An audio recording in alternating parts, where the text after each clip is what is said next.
नमस्कार और सब में आपका स्वागत है। मैं हूं उदित तिवारी। अगर आपको पता चले कि आपके घर का कोई सदस्य पिछले 6 महीने में सिर्फ 25 दिन बाहर रहा और उन 25 दिनों में उसने आपके घर के पैसों में से पौने 75 करोड़ रुपए खर्च कर दिए, तो आप क्या सोचेंगे? यही सवाल आज पूरे देश के सामने है। फर्क सिर्फ इतना है कि यह घर आपका मेरा अकेला नहीं है, पूरे देश का है और खर्च करने वाले खुद प्रधानमंत्री नरेंद्र मोदी हैं। अब सवाल यह नहीं है कि यह पैसा सही खर्च हुआ या गलत, सवाल यह है कि आखिर यह पूरा हिसाब किताब क्या है, कहां कहां पैसा खर्च हुआ और बदले में हमारे देश को क्या मिला। तो चलिए आज इसी उलझन को शुरू से समझ लेते हैं, मतलब प्रधानमंत्री नरेंद्र मोदी की विदेश यात्राओं को समझ लेते हैं। क्योंकि भैया प्रधानमंत्री नरेंद्र मोदी की विदेश यात्राएं हमेशा चर्चा में रहती हैं और इस बार भी चर्चा में है। और क्योंकि पीएम मोदी ने फरवरी से जुलाई के बीच 13 देशों की यात्राएं की और 25 दिनों तक इन विदेश यात्राओं पर सरकार ने पौने 75 करोड़ रुपए खर्च किए। और अगर पिछले 5 साल का हिसाब देखें तो ये आंकड़ा 550 करोड़ के ऊपर चला जाता है। इसलिए मैंने सोचा कि आज एक एक यात्रा के हिसाब पर बात कर लेते हैं और आपको सच बताते हैं। तो दरअसल संसद के ऊपरी सदन यानी राज्यसभा में आम आदमी पार्टी के सांसद संजय सिंह और सीपीआईएम के सांसद डॉक्टर बी शिवदासन ने पीएम की विदेश यात्राओं को लेकर सवाल पूछा और उस सवाल के जवाब में विदेश राज्य मंत्री पवित्र मार्गेरिटा ने 6 अगस्त को लिखित जवाब देते हुए पूरे खर्चे का ब्यौरा पेश किया। तो पहले बात करते हैं इस साल यानी 2026 की, क्योंकि पीएम मोदी ने इस साल जिन देशों का दौरा किया उनमें Malaysia, Israel, UAE, Netherlands, Sweden, Norway, Italy, France, Slovak गणराज्य और सेशल्स, इंडोनेशिया, ऑस्ट्रेलिया और न्यूजीलैंड शामिल हैं। इन सभी यात्राओं में पीएम मोदी कुल 25 दिनों तक विदेश में रहे और इस पर करीब 74 करोड़ 58 लाख रुपए खर्च हुए। यानी हिसाब लगाओ तो हर दिन का औसत खर्च आता है करीब 3 करोड़ रुपए। और अगर एक एक यात्रा का ब्यौरा देखोगे तो जैसे 7 और 8 फरवरी को पीएम मोदी मलेशिया दौरे पर गए और 2 दिन की इस यात्रा में करीब 5 करोड़ 55 लाख रुपए खर्च हुए 2 दिन में। और इसके बाद 25 और 26 फरवरी को पीएम मोदी इजराइल दौरे पर गए, मतलब 2 दिन के लिए, और करीब 12 करोड़ रुपए यहाँ खर्च आया।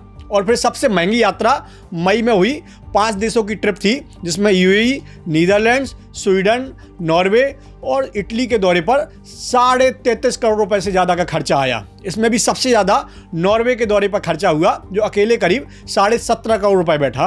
और इसके बाद जून में फ्रांस और स्लोवाक गणराज्य की यात्रा पर करीब पौने 5 करोड़ रुपए खर्च हुए। हालांकि सरकार ने साफ किया है कि फ्रांस दौरे के बिलों की गिनती अभी चल रही है, यानी आंकड़ा ये और बढ़ेगा। और फिर जून के आखिरी में सेशल्स दौरे पर करीब 8.25 करोड़ रुपए सरकार के खर्च हुए। और जुलाई में इंडोनेशिया, ऑस्ट्रेलिया और न्यूजीलैंड की जो यात्रा पर मोदी जी आखिरी बार गए थे उसमें करीब 10.5 करोड़ रुपए का सरकार का खर्चा आया। हालांकि सरकार ने यह भी कहा है कि अभी सभी बिलों के आंकड़े आने के बाद असली अंतिम खर्चा पता चलेगा फ्रांस की यात्रा का।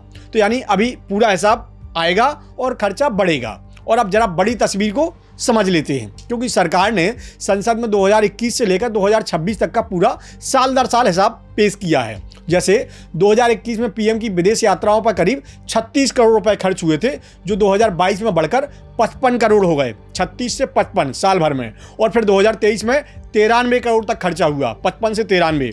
और 2024 में आंकड़ा सीधे 109 करोड़ रुपए हो गया, मतलब साल दर साल भाग रहा है। और 2025 में तो ये आंकड़ा सीधे 180 करोड़ रुपए के पार निकल गया, मतलब एक साल में जो विदेश यात्राएं की साल में 25 में, उसमें 180 करोड़ रुपए खर्च हुए। यानी हर साल यह खर्च लगातार बढ़ता जा रहा है। और अगर इन सभी सालों को जोड़ दें तो जुलाई 2021 से अब तक विदेश यात्राओं पर सरकार कुल 550 करोड़ रुपए खर्च कर चुकी है। सरकार ने पुरानी यात्राओं के कुछ दिलचस्प आंकड़े भी शेयर किए हैं। जैसे 2011 में अमेरिका यात्रा पर करीब 10.5 करोड़ रुपए खर्चा आया था। 2013 में रूस की यात्रा पर करीब 10 करोड़ रुपए खर्चा आया। 2011 में फ्रांस की यात्रा पर 8.25 करोड़ रुपए खर्चा आया।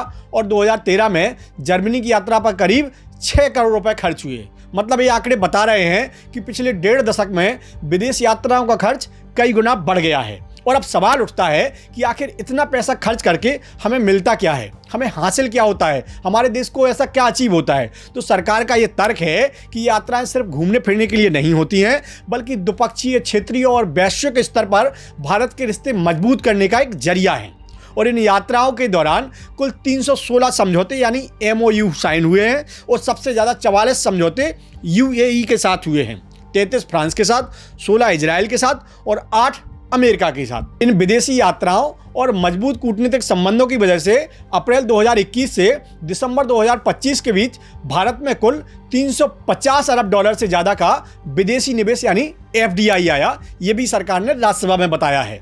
मगर हर आंकड़े के दूसरी तरफ एक सवाल भी होते हैं। सांसद डॉक्टर शिवदासन ने संसद में यह आरोप लगाया है कि अमेरिका के साथ हुए समझौते ज्यादातर अमेरिका के अपने रणनीतिक और आर्थिक हितों की आगे बढ़ा रहे हैं। उन्होंने साफ कहा कि किसी भी विदेश यात्रा की सफलता सिर्फ इससे नहीं आंकी जानी चाहिए कि कितने देश घूमे गए या कितने समझौतों पर दस्तखत हुए, बल्कि इसे आंकना इस तरह चाहिए कि कितने प्रोजेक्ट जमीन पर उतरे, कितनी नौकरियां बनी और भारत की अंतर्राष्ट्रीय साख कितनी मजबूत हुई है।